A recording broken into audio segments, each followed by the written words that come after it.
तो स्वागत आपका हमारी यूट्यूब चैनल में। आज फिर हम आपके लिए साइंस का एक मोस्ट टॉपिक लेकर आए हैं जो आपके लिए बहुत ही ज़्यादा उपयोगी साबित होगा। तो चलिए आज का वीडियो स्टार्ट कर लेते हैं। अगर आपने हमारी यूट्यूब चैनल को अभी तक सब्सक्राइब नहीं किया है तो जल्द से जल्द सब्सक्राइब कर लें तथा बेल आइकन को भी प्रेस कर लें, जिससे कि हम जो भी वीडियो अपलोड करें उसका नोटिफिकेशन आप तक पहुंच सके। तो चलिए आज का वीडियो स्टार्ट करते हैं।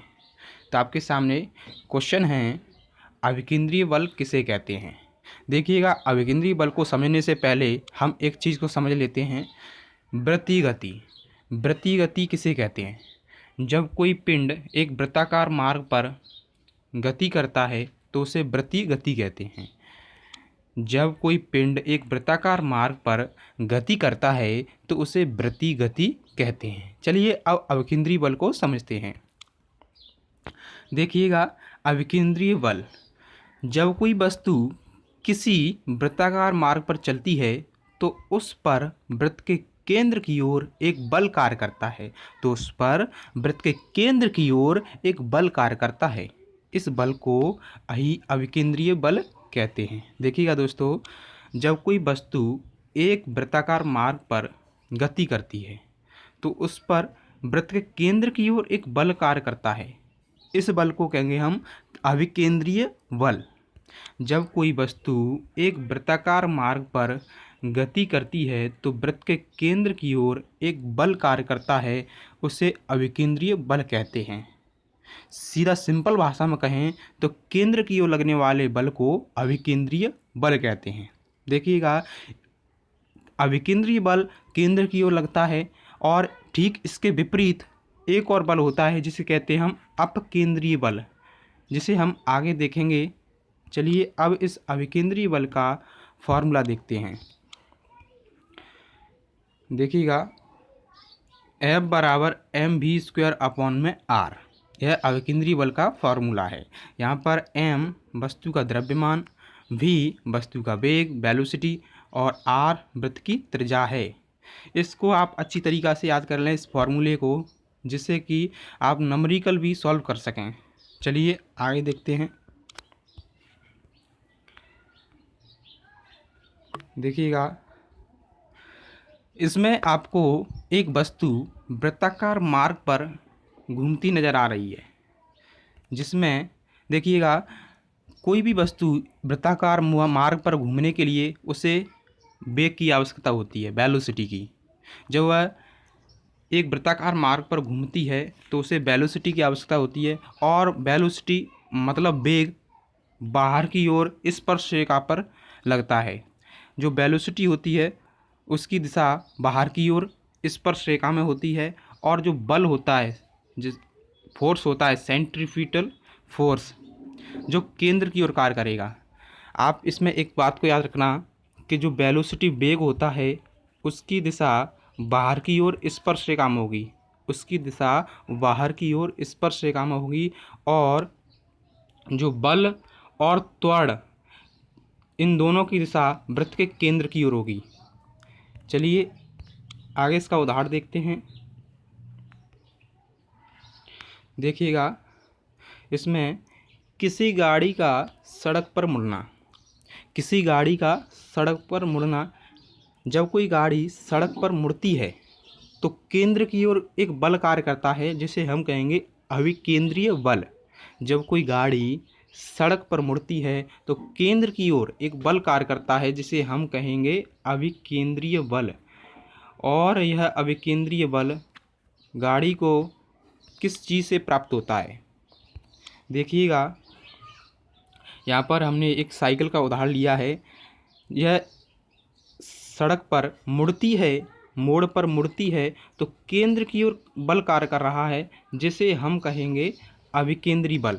और यह अभिकेंद्रीय बल किस चीज़ से प्राप्त हो रहा है, इसको आप विशेष तौर पर याद रखना कि जो केंद्र की ओर बल प्राप्त हो रहा है जब कोई साइकिल मोड़ पर मुड़ी है तो यह अभिकेंद्रीय बल किस चीज़ से प्राप्त हुआ है, तो याद रखना घर्षण के माध्यम से यहाँ पर जो अभिकेंद्रीय बल है वह प्राप्त होता है।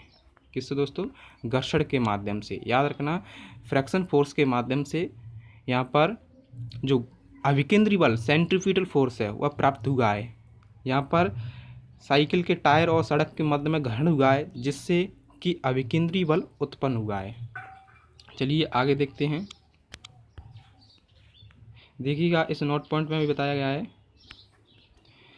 मोड़ पर जब कोई गाड़ी घूमती है तो अभिकेंद्रीय बल घर्षण प्राप्त होता है। मोड़ पर जब कोई गाड़ी घूमती है तो जो अभिकेंद्री बल होता है वह किसके द्वारा प्राप्त होता है दोस्तों? घर्षण के माध्यम से प्राप्त होता है। इसको आप अच्छी तरीक़ा से याद रखना कि जब मोड़ पर कोई गाड़ी मुड़ती है तो अभिकेंद्री बल होता है वह किसके माध्यम से प्राप्त होता है? तो घर्षण के माध्यम से। चलिए अगला उदाहरण देखते हैं। पृथ्वी सूर्य की परिक्रमा करना। देखिएगा यह सूर्य है और पृथ्वी इसके चारों ओर परिक्रमा कर रही है। तो जब कोई वस्तु, हमने थोड़ी देर पहले देखा था कि जब कोई वस्तु एक वृत्ताकार मार्ग पर घूमती है तो उससे एक बल की आवश्यकता होती है जिसे कहते हैं अभिकेंद्री बल। ऐसे ठीक पृथ्वी और सूर्य के मध्य एक बल कार्य करेगा, अभिकेंद्री बल। देखिएगा पृथ्वी सूर्य के चारों ओर एक वृत्ताकार मार्ग पर घूमती है तो एक बल केंद्र की ओर कार्य करेगा जिसे कहेंगे हम अभिकेंद्री बल। अब देखिएगा हमने देखा था कि मोड़ पर जब कोई गाड़ी मुड़ती है तो केंद्र की ओर बल लगता है, उसे कहते हैं अभिकेंद्री बल। और वह अभिकेंद्री बल किससे प्राप्त हुआ? घर्षण के माध्यम से। ठीक इसी प्रकार यहाँ पर भी पृथ्वी सूर्य की परिक्रमा कर रही है तो केंद्र की ओर बल कार्य करेगा अभिकेंद्री बल। तो यह अभिकेंद्री बल किस चीज़ से प्राप्त होगा? इसको आप अच्छी तरीक़ा से याद रखना, किस चीज़ से प्राप्त होगा? तो यहाँ पर पृथ्वी सूर्य की परिक्रमा कर रही है तो जो अभिकेंद्री बल प्राप्त होगा वह गुरुत्वाकर्षण के माध्यम से प्राप्त होगा, ग्रेविटेशन के कारण प्राप्त होगा। इसको आप अच्छी तरीक़ा से याद रखना। देखिएगा पृथ्वी द्वारा सूर्य की परिक्रमा करना। पृथ्वी को सूर्य के चारों ओर एक वृत्ताकार मार्ग में परिक्रमा करने के लिए अभिकेंद्री बल की आवश्यकता होती है जो उसे गुरुत्वाकर्षण बल से प्राप्त होता है। आप इसे अच्छी तरीक़ा से याद रखना है। यहाँ से ही क्वेश्चन उठेंगे कि पृथ्वी एक वृत्ताकार मार्ग पर घूमती है तो केंद्र की ओर बल कार्य करता है जिसे कहेंगे अभिकेंद्री बल, और यह अभिकेंद्री बल किसके माध्यम से प्राप्त होता है? तो गुरुत्वाकर्षण बल के माध्यम से। चलिए अगला देखते हैं। देखिएगा एक डोरी है, डोरी से बंधी किसी वस्तु की वृत्तीय मार्ग में गति। देखिएगा आपको यहाँ पर एक वस्तु बंधी हुई डोरी से दिखाई दे रही है जिसकी एक वृत्ताकार मार्ग में गति हो रही है, वृत्ताकार मार्ग में गति हो रही है। तो यहाँ पर जो पिंड या वस्तु घूम रही है इस घुमाने के लिए बल का आभास केंद्र की ओर होगा। यहाँ पर बल कहाँ कार्य करेगा? केंद्र की ओर कार्य करेगा और यह पिंड इस वृत्तीय मार्ग पर घूम रहा है। अगर यह पिंड डोरी से छूट जाता है तो इसकी गति कैसी होगी? अगर ऐसे भी क्वेश्चन पूछा जाए, अगर कोई व्यक्ति एक पिंड को डोरी से बांधकर वृत्ताकार मार्ग में घुमा रहा है और डोरी से पिंड छूट जाता है तो पिंड की गति कैसी होगी? तो याद रखना, रेखीय गति, स्पर्श रेखा में रेखीय गति। यहाँ से यह छूटेगा तो इसकी दिशा, इसकी जो गति होगी वो रेखीय होगी, स्पर्श रेखा में रेखीय, याद रखना। आगे देखते हैं। देखिएगा यहाँ पर भी एक बाल्टी को डोरी से बांधकर घुमाया जा रहा है तो यहाँ पर जो पानी है वह गिर नहीं रहा है। ऐसा इसलिए हो रहा है, देखिएगा इस डोरी को, इस बाल्टी को घुमाने के लिए एक बल कार्य करता है केंद्र की ओर जिसे कहते हैं हम अभिकेंद्रीय बल, और इसके ही ठीक विपरीत एक बल और कार्य करता है जिसे कहते हैं हम अपकेंद्रीय बल। क्या कहते हैं दोस्तों? अपकेंद्रीय बल कहते हैं। इस कारण से ही यह जल नहीं गिर पा रहा है। अपकेंद्रीय बल बाहर की ओर लगता है जो कि इस पानी को रोक रहा है गिरने से, और यह डोरी से बंधी बाल्टी घूम रही है वृत्ताकार मार्ग में तो केंद्र की ओर एक बल कार्य कर रहा है अभिकेंद्रीय बल। चलिए आगे देखते हैं। हम सीखेंगे अब अपकेंद्रीय बल। यह दोस्तों अपकेंद्रीय बल, अपकेंद्रीय बल किसे कहते हैं? तो वृत्तीय गति में केंद्र से बाहर की ओर लगने वाले बल को अपकेंद्रीय बल कहते हैं। इस बल को छद्म बल भी कहा जाता है। देखिएगा, हमने अभी थोड़ी देर पहले देखा था कि केंद्र की ओर लगने वाले बल को अभिकेंद्रीय बल कहते हैं, और ठीक इसके ही विपरीत होता है, केंद्र से बाहर की ओर जो बल कार्य करेगा उससे कहेंगे हम अपकेंद्रीय बल। तो इसमें यही बताया गया है कि केंद्र से बाहर की ओर जो बल कार्य करेगा उसे हम कहेंगे अपकेंद्रीय बल, सेंट्रीफ्यूगल फोर्स, और अपकेंद्रीय बल को छद्म बल भी कहा जाता है। और यह किस दिशा में कार्य करता है? वृत्त के केंद्र की ओर, याद रखना। देखिएगा, अपकेंद्रीय बल के आधार पर अनेक उपकरण बनाए गए हैं, इन्हें हम देखेंगे, जो कि परीक्षा की दृष्टि से बहुत महत्वपूर्ण है। चलिए देखिएगा, कपड़े धोने मशीन अर्थात वॉशिंग मशीन, जो कपड़े धोने या सुखाने या वॉशिंग मशीन होती है, वह किस पर कार्य करती है? अपकेंद्रीय बल के सिद्धांत पर कार्य करती है। देखिएगा, इसकी इमेज दी गई है वॉशिंग मशीन की। तो इसमें क्या होता है, इस मशीन में गंदे कपड़े को डाल दिया जाता है और इसे ऑन कर दिया जाता है। तो इसके अंदर, इस मशीन के अंदर एक मोटर होती है जो घूमने का कार्य करती है, जिससे कपड़े भी उसके अंदर घूमने लगते हैं, नाचने लगते हैं। तो जो कपड़ों में गंदगी होती है वह बाहर की ओर निकलने लगती है, ना कि मशीन से बाहर नहीं, उसके अंदर ही निकलने लगती है। इससे कपड़े साफ हो जाते हैं। और जो मशीन है, तो ये कौन सा सिद्धांत लगा यहाँ पर?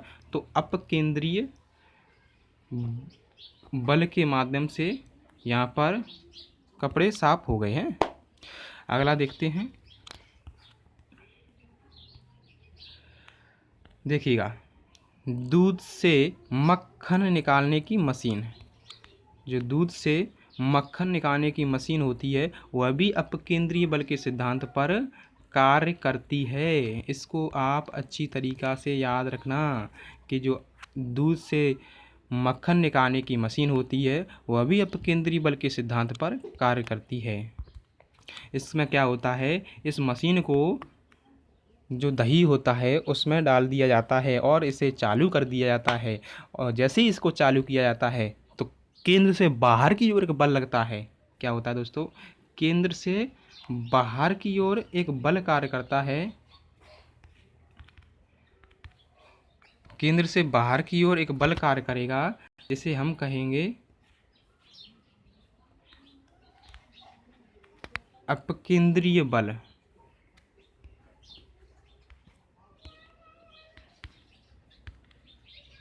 अपकेंद्रीय बल।